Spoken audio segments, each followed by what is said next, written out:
Qizim, nimasi bu? Kimsan James Jackning qizi kollejga shunday kiyinib borsa-ya? Birinchi kundan hamma menga boyligim uchun xushomad qilishini istamayman. Bu nimasi? Velosipedda ketmoqchimisan? Kollej ancha uzoq. Qo'riqchilar o'zlari eltib qo'yadi, nima qilasan o'zingni qiynab? Yo'q, dadajon. Boshqalardan ajralib turishni xohlamayman.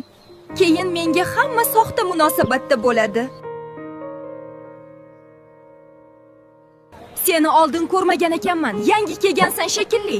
Bu kollejda xohlagan ishimni qilaman deb xomtama bo'lma. Xo'y, uni qara. Mashhur biznesmen James Jackni qizi keladi deyishgandi. Bu o'sha shekilli.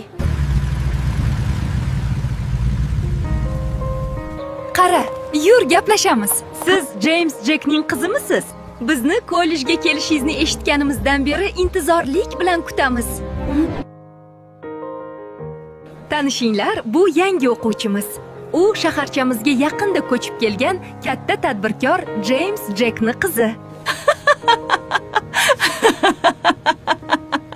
Nimasi kulguli? O'rningni bilib o'tir, oyoq yalang. Sen ham yangi kelgansan, nega seni tanishtirishmadi, hayronman. Darsda rosa asabimni buzding. O'zingni kim deb o'ylayapsan, oyimcha? Usti boshingni qara, odamni ko'ngli ozay deydi.